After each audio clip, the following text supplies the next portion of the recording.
अस्सलाम वालेकुम, मैं हूं रिजवान अशरफ। गवर्नमेंट ने जो तबाही की है, गवर्नमेंट ने जो पाकिस्तान के अंदर बर्बादी फेरी है और मुल्क को एक तबाही और बर्बादी के दहाने के ऊपर ला के खड़ा किया, इसमें ये पूरी पाकिस्तानी कौम बात कर रही है, सहाफ़ी बात करते हैं, वकला, सहाफ़ी, दानश्वर, तमाम लोग इसके ऊपर बात करते हैं कि इन्होंने पिछले 3-3.5 सालों के अंदर मुल्क का जो बेड़ा गर्क किया है, उसका खामियाजा आज पाकिस्तान को भुगतना पड़ा, अवाम को भुगतना पड़ा, 25 करोड़ लोगों को भुगतना पड़ा।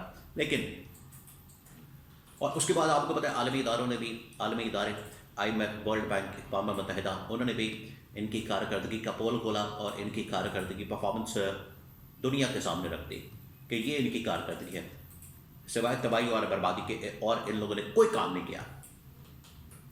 अब इस पर इस्टेब्लिशमेंट की जानिब से रद्द-ए-अमल सामने आया।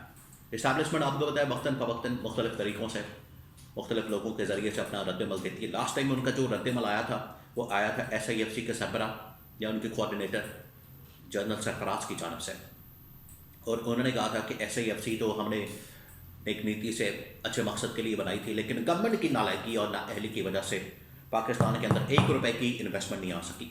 उल्टा इन लोगों ने अपनी घर की चीज़ें बेचना शुरू कर दी, इदारे बेचना शुरू कर दिए, और PIA बेच के ये बड़ा कोई तीसमार खान बन गए हैं कि हमने बेच दी है 135 अरब में, और इसके अंदर भी गवर्नमेंट को तकरीबन को 8-10 अरब मिलने हैं, बाकी तो वापस PIA में चले जाने हैं। वो अब उनकी अपनी कंपनी हो गई है, अब PIA कोई रियासती हुकूमती इदारा नहीं रहा। तो ये हालत हो गई है। चले थे 100 अरब, 200 अरब, 300 अरब, 500 अरब डॉलर्स की इन्वेस्टमेंट पाकिस्तान में लाने के, उल्टा इन लोगों ने घर की चीज़ें बेचना शुरू कर दी। तो इसके ऊपर अब इस्टेब्लिशमेंट की जानिब से एक और ये पैगाम भेजा गया, और किसने भेजा है? पाकिस्तान के एक बहुत ही मारूफ सहाफ़ी मोहसिन बेग, जो कि इमरान खान के भी बड़े करीब रहे, बल्कि बहुत सारी गवर्नमेंट के साथ, इस्टेब्लिशमेंट के साथ उनके बड़े राब्ते हैं, रवाबत है। उन्होंने एक इंटरव्यू दिया और उसमें उन्होंने कहा कि ये जो गवर्नमेंट और ख़ास तौर पर वज़ीर ख़जाना ने तबाही फेर की, इनको फांसी लगाया जाए। अब आप लेवल चेक करें इस मैसेज का, क्या किया जाए? फांसी लगाया जाए। तो इसके बारे में बड़ी अहम तरीन मालूमात उन्होंने कुछ इंकशाफात भी किए कि किस तरह से वहाँ पर वो मशरूब पीते हैं या क्या पीते हैं। उन्होंने मशरूब का जिक्र किया, मशरूब का नाम लिया कि दफ्तर के अंदर या शाम के वक्त जो काम करते हैं दफ्तर में मत करें। वो कौन सा मशरूब है, आप समझ आए वो कौन सा मशरूब पीते हैं, उन्होंने ये भी बात की। दूसरा, अभी आपको पता है कि नवाज शरीफ के नए समधी बनने वाले अगले महीने बन जाएंगे, रिश्ता वगैरह मामलात वगैरह तो तकरीबन तय हो चुके हैं। शेख रोहेल असगर, उन्होंने एक इंटरव्यू दिया और उसके अंदर उन्होंने ख्वाजा आसिफ को, खैर उन्होंने आज लगता है कि यू टर्न लिया, क्योंकि उनके अब मामलात रिश्तेदारी, सियासी जो एक ताल्लुक़ था उसको रिश्तेदारी के अंदर तब्दील हो रहा है। तो उन्होंने फिर नवाज शरीफ को भी पैगाम दिया, जारी बात है रिश्ता ऐसा। तो उसके बाद उन्होंने नवाज शरीफ को भी पैगाम दिया और उनके साथ दोबारा से उनकी सपोर्ट की, और ख्वाजा आसिफ के मतलब उन्होंने बहुत बड़ा खड़ा किया।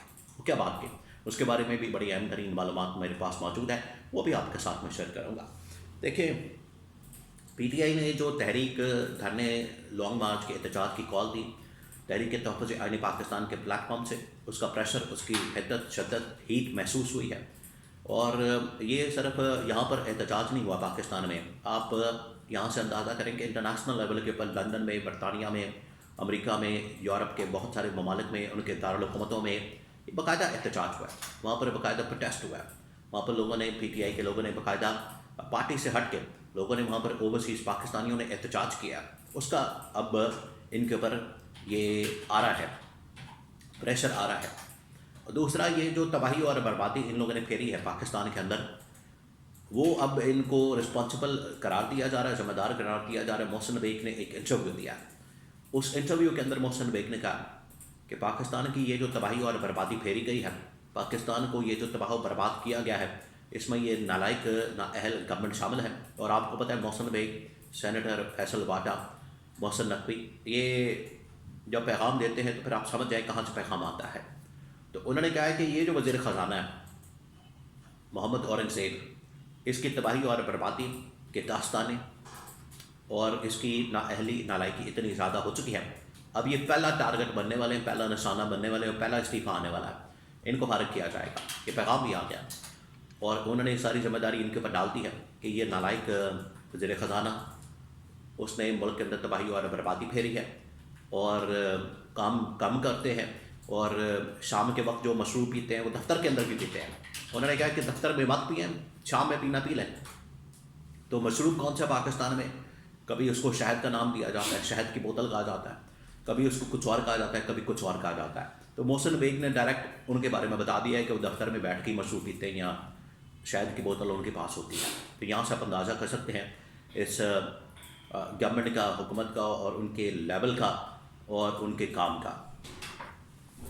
اب آ جائیں، شیخ رحیل اصغر نے ایک انٹرویو دیا اور انہوں نے سب سے پہلے تو نواز شریف کو یہ پیغام بھیجا کہ ان کی اب رشتہ داری ہونے جاری ہے، ہو چکی ہے، سیاسی تعلق کے بعد ایک رشتہ داری کا تعلق بن رہا ہے۔ انہوں نے کہا کہ میں تو نواز شریف کو چھوڑنا ہی نہیں چاہتا تھا، میرے اوپر اتنا دباؤ پریشر موجود تھا، میں آج بھی ان کے ساتھ کھڑا ہوں۔ چلے ٹھیک ہے، آپ کھڑے ہیں تو کھڑے رہیں۔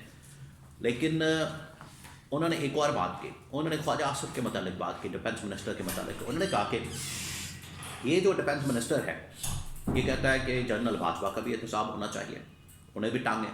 اب آپ کو بتائیں اس کے اندر نہ صرف یہ گورنمنٹ، نون لیگ، پیپلز پارٹی، یہ تمام لوگ اس میں شامل ہیں اور اس میں بات کر رہے ہیں کہ ان کو آپ ٹانگیں، جنرل فیض کے ساتھ ساتھ جنرل باجوہ کا بھی احتساب کریں۔ مشورے تو بڑے دیتے ہیں، باتیں تو بڑی کرتے ہیں۔ میں اس دن بھی کہہ رہا تھا، میں نے ایک مرتبہ پہلے بھی ذکر کیا تھا کہ یہ سیٹنگ گورنمنٹ ہے۔ سیٹنگ گورنمنٹ مطالبات نہیں کرتی، سیٹنگ گورنمنٹ خواہشات نہیں ان کا اظہار نہیں کرتی، ان کی باتیں نہیں کرتی، عمل کرتے، ان کے پاس گورنمنٹ ہے۔ تو شیخ رحیل اصغر نے کہا کہ خواجہ آصف تو ڈیفینس منسٹر ہے، اس کے ماتحت ادارہ ہے فوج، آئینی طور پر، قانونی طور پر تو ٹھیک ہے، ایکشن لیں، جنرل باجوہ کو پکڑیں اور ٹرائل کریں، کورٹ مارشل کریں، جو بھی کرنا آپ کریں۔ آپ کو لگتا ہے کہ آپ کے خلاف بڑی زیادتی ہوئی اور آپ کے خلاف بڑا کام کیا گیا، تو باہر نکلیں اور اس کے اوپر پرچہ کریں، کیس کریں، مقدمہ کریں اور ٹرائل کریں۔ اس میں کون سی ایسی بات ہے؟ یعنی ایسے ہی لوگوں کو بے وقوف بنانا، فائدے بھی لینا، این آر او بھی لینا، ڈیلیں بھی کرنا، مقامہ بھی کرنا اور بینیفٹ بھی لینا۔ یہ خواجہ آصف جو کہ فون کرتا تھا 13 میں، 18 میں، 24 میں جو الیکشن ہوئے اس میں کامیابی اسٹیبلشمنٹ کی وجہ سے یا جنرل باجوہ کی وجہ سے ملی 18 میں، 24 میں، اور اب انہیں کے اوپر ہی حملہ آور ہے۔ یہ ہے ان کی منافقت اور دو نمبری، اور یہ ہے ان کی ٹوٹل اوقات۔ یہاں سے آپ اندازہ کر سکتے ہیں کہ کتنے بڑے احسان فراموش ہیں۔ تو خواجہ آصف نے اگر بات کی ہے تو بات بھی ٹھیک ہے شیخ رحیل اصغر کی، تو آپ کوریڈورس کے اندر رہیں، اور نے کہا باتیں بنانے سے نہیں کچھ ہونے والا، آپ ڈیفینس منسٹر ہیں، ادارہ آپ کے ماتحت ہے آئین اور قانون کے مطابق، تو جو ایکشن بنتا ہے، کارروائی بنتی ہے وہ کرے، ورنہ باتیں کرنا، کہ پنجابی کے اندر کچھ اور بھی کہا جاتا ہے، وہ باتیں کرنا بند کریں۔